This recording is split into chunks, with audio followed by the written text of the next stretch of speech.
সামনে ট্রলি ব্যাগটা নিয়ে বসে আছি, এটা লক করে পাঠানো হয়েছে আর সেটাও পাসওয়ার্ড দিয়ে খুলতে হবে। বসে বসে ভাবছি লকটা খুলবো কিভাবে। যে এসব পাঠিয়েছে তার কোনোভাবে পাসওয়ার্ডটা দিয়ে দেওয়া উচিত ছিল। কয়েকবার চেষ্টা করেও যখন আনলক করতে পারলাম না তখন ওভাবেই রেখে দিলাম। মামি নিজের দিক লাকিসটা এগিয়ে নিয়ে মামিও চেষ্টা করছে, কিন্তু শেষমেশ মামিও ব্যর্থ হলেন। মামি খুলতে না পেরে বলল, কি আছে এটার ভিতরে বলতো? হতে পারে কয়েক খণ্ড করা এখানে লাশ আছে। আজে বাজে কথা বলবি না। আমার এখানে থাকতে মামি আপনার বিরক্ত লাগছে না? আমাকে তো আপনার সহ্যই হয় না। মামি আমার কথার কোনো জবাব না দিয়ে বিছানা ছেড়ে চলে গেল।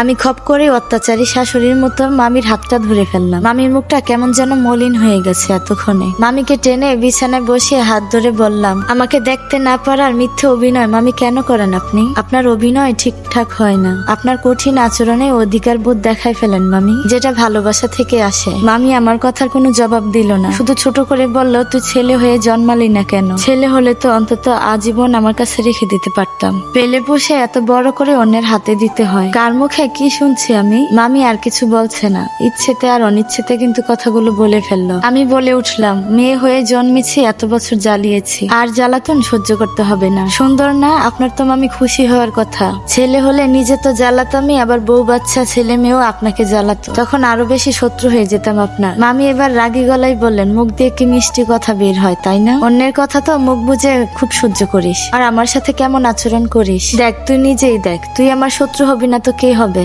ছেলে হলে এমন করে পিছনে লাগতে আসতি না। কেউ কেউ সম্মানের মানুষ, যাদের কথা চুপ করে মেনে নেওয়া ছাড়া আর কোনো উপায় থাকে না। কেউ কেউ ভালোবাসার মানুষ, যাদের সামনে মুখ লাগিয়ে কথা বলতে ইচ্ছে করে না। আমার কথায় মামির মুখে হাসি ফুটে উঠে। প্রথমবারের মতো এই মানুষটার মুখে আমি এত সুন্দর স্নিগ্ধ হাসি দেখতে পেলাম। এই যাবৎ আমি তার কঠোর ব্যবহারে অভ্যস্ত ছিলাম। মানুষটা আমাকে ভালোবাসতো, সেটা টের পেতাম, কিন্তু সেটা কখনো প্রকাশ করতো না। মামির দিকে এগিয়ে গিয়ে বললাম, মিসেস শরীফা, আপনার হাসিটা অনেক সুন্দর। এই হাসি দিয়ে কি আমার মামাকে বশ করে রেখেছেন? তুই এত কষ্টে এত মজা করতে পারছিস কিভাবে অনু? মামির সাথে এসব কথা নিয়ে আলোচনা করার আর আমার সাহস হলো না। কষ্টকে পাত্তা দিলে সে আরো বড় আকারে ধারণ করবে। যতটুকু সম্ভব নিজের ভালো থাকার চেষ্টা করো। কারো কপালে সংসারে সুখ নাই থাকতে পারে, অন্য ভালো কিছু তো থাকবেই। সৃষ্টিকর্তা তো অনেক আগে থেকে এগুলো নির্ধারণ করে রেখেছে, শুধু আমাদের মেনে নিতে হবে। কি হলো, চুপ করে আছিস কেন? মামির কথায় আচমকা মামির দিক তাকালাম। মামি, এসব নিয়ে কথা বলতে আমার একদম ভালো লাগছে না। আমি বাইরে থেকে আসছি। মামিকে রুমে রেখে আমি বাহিরে চলে আসলাম। চারপাশ অন্ধকার হতে শুরু করেছে। বাড়ির পাশেই সুপারি গাছ কেটে বসার জায়গা বানানো হয়েছে, সেখানে গিয়ে পা ঝুলিয়ে বসলাম। বাহিরের দৃশ্যগুলোই আনমনে দেখছিলাম। হঠাৎ করে মামি আমার পাশে এসে বসলো। বাড়িতে মামি ছাড়া কেউই ছিল না। মামা রাতের বেলা আসবে। হঠাৎ পুরুষ কণ্ঠে কেউ বলে উঠলো, কেমন আছিস অনু? তার কথা শুনে আমি যেন আরো ছিটকে পড়লাম। অন্ধকারে স্পষ্ট মুখটা দেখতে পাচ্ছি না। বসা থেকে সোজা হয়ে দাঁড়িয়ে আছি আমি। গলা শুকিয়ে আমার কাঠ হয়ে গিয়েছে। কাপা কাপা গলায় বললাম, কে আপনি? কে? আমার কথা শুনে সে পুরুষটাও দাঁড়িয়ে পড়লো। লম্বা দেহি একটা লোক দাঁড়িয়ে আছে। আমি বাড়ির দিকে পিছিয়ে যেতে লাগলাম। এমন সময় সে বলে উঠলো, প্লিজ দাঁড়িয়ে যাও অনু। এবার আমার গা যেন রীতিমতো কাঁপাকাঁপি শুরু করেছে। নিজেকে সামলিয়ে আমি দাঁড়ালাম। পরে প্রশ্ন ছুড়লাম, কে আপনি? রাতের বেলা এখানে কি করছেন? লোকটা সোজা সাপটা জবাব দিল, আমি রেহান। রেহান কে?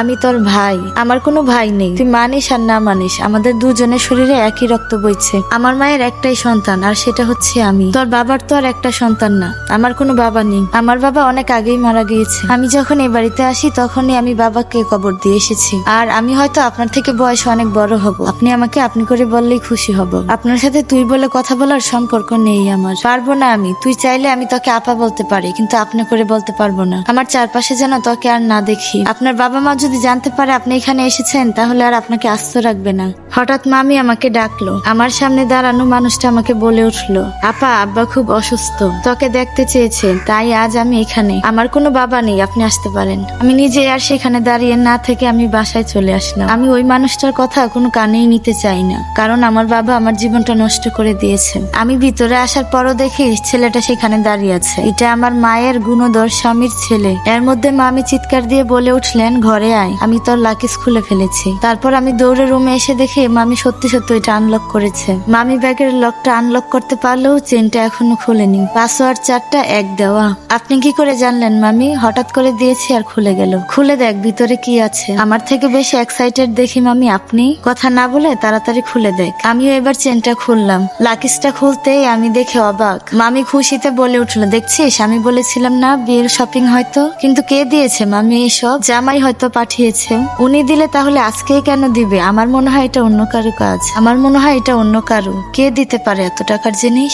এর মধ্যে শাশুড়ি ফোন দিয়েছে, 2-3 দিনের ভিতরেই তোমার ডিভোর্সের কাগজ চলে যাবে, কাবিনের টাকাটাও আবির পাঠিয়ে দিবে, সাইন করে দিও। শাশুড়ি এরকম কথাতে বললাম, আপনারা কি মজা করছেন আমার সাথে? ইচ্ছে হলো ছেলেকে বিয়ে দিলেন, এখন আবার ডিভোর্স করানোর জন্য বউকে বাড়ি থেকে বের করে দিলেন। দিয়ে আর ডিভোর্স কি হাতের মোয়া নাকি? ছেলেকে তাহলে বিয়ে করিয়েছিলেন কেন? আপনি একজন মেয়ে হয়ে কেন আরেকটা মেয়ের সংসার ভাঙছেন? ছেলেকে যদি বউ ছাড়া রাখার ইচ্ছে হয় তাহলে ছেলেকে বিয়ে দিতে হয় না। আমি আপনার ছেলেকে ডিভোর্স দিব না, দেখি সে কিভাবে আমাকে ছাড়ে। শাশুড়ি আমাকে ধমকের শহরে বলে উঠলেন, তুমি কি আমাকে তেজ দেখাচ্ছ? অনু, আমি তোমার বড়, তুমি আমার সাথে এইভাবে কথা বলবেন। আমার এখন মনে হচ্ছে আপনাকে যে সম্মান করেছি এটা আমার ভুল হয়েছে। আপনি সম্মানের যোগ্য না, আপনাকে সম্মান করা আমার উচিত হয়নি। থাপ্পড় দিয়ে একদম গাল ফাটিয়ে দিব। মা বাবা শিক্ষা দেয়নি? ও মা বাবা থাকবেই বা কোথা থেকে? মা তো জন্মের পরেই খেয়ে ফেলছে, এদের আবার শিক্ষা আছে নাকি? আমার না হয় মা বাবা ছিল না, আপনার তো মা বাবা ছিল। তাহলে আপনি কেন এরকম অশিক্ষিতর মতো কথা বলছেন? এই বাড়িতে আসার আগেও আমি সবকিছু মেনে নিয়েছিলাম। আমি ভেবেছিলাম হয়তো আপনারা আমার সাথে মজা করছেন।